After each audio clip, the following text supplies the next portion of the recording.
सागरजी एउटा जिज्ञासा मेरो अस्ति भर्खरै यो जुन अटेम्पमा मैले न्युज देखेको थिएँ 1400 जना विद्यार्थीहरूमध्ये जम्मा 5 जना मात्रै सक्सेस भए हो भनेपछि एकदमै टफ नै हो त यो गर्नै नसकिने। अब हेर्नुहोस् त 1400 जनामा 5 जना भनेपछि त त्यो त निकै थोरै हो नि त यो त।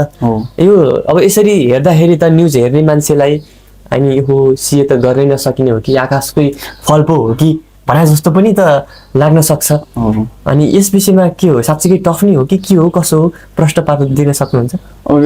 अब सिए चाहिँ 4.5 वर्षको कोर्स भनिन्छ, तर यो चाहिँ 4.5 वर्षदेखिको कोर्स हो। एटलिस्ट 4.5 वर्ष चाहिँ लाग्छ। अब यसको मतलब 4.5 वर्ष त लाग्ने नै भयो यदि तपाईँले फर्स्ट अटेम्पमै 3टा लेभल पास गर्नुभयो भने। तर अब धेरै जसो मार्केटमा मैले देखेको सिएहरूको चाहिँ 6 देखि 10 वर्ष त लागेकै हुन्छ भनौँ न। सिए भइसकेकाहरू भने त्यो नभइसकेकाहरू त अझै कति झुन्डेर बसिरहेका छन् भने हामीलाई अब त्यो तपाईँले भनेको फ्याक्टबाटै थाहा भयो। जुन त्यो रुटिन अफ नेपाल बन्दले हालेको थियो त्यो 1400 जनामा 5 जना भन्ने यो चाहिँ लेभल 3 को रिजल्ट थियो, फाइनल लेभलको रिजल्ट थियो। र यसमा चाहिँ 5 जना चाहिँ बोथ ग्रुप पास भएको थियो फर्स्ट अटेम्पमा, भनेपछि सिंगल ग्रुप पास भएकाहरू पनि थिए।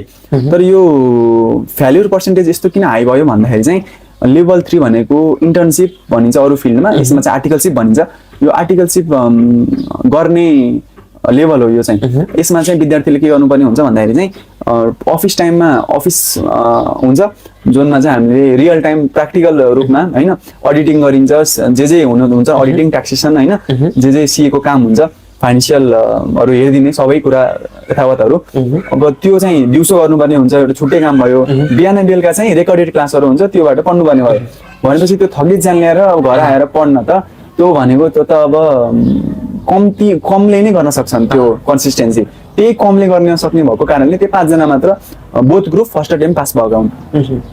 त्यो गरै नसकिने भन्ने होइन, हुनलाई हुन्छ, तर 4 वर्ष लाग्छ 4.5 वर्ष लाग्छ भन्ने होइन, त्यो धेरै नै लाग्छ।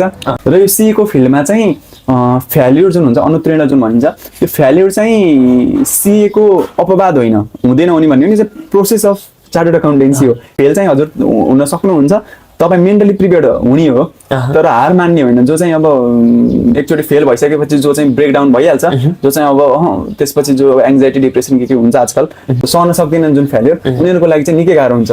जसले चाहिँ अब एकचोटि फेल भएपछि उठेर फेरि एकचोटि कन्टिन्यू गर्छु, फेरि रिस्टार्ट गर्छु भन्नेहरू हुन्छन्, जसको त्यो मेन्टालिटी हुन्छ, उसले चाहिँ कटाउँछन्, एक दिन अवश्य कटाउँछन्। र चार्टर्ड अकाउन्टेन्ट भइसकेको पछि सर्टिफिकेटमा चाहिँ कति अटेम्पमा पास भएको भनेर देखिँदैन। त्यो अरू कोर्समा चाहिँ स्टार लगाइन्छ नि, त्यस्तो स्टार लगाइँदैन। त्यो भएको कारणले चाहिँ अटेम्प चाहिँ बानी बसाल्नुपर्छ।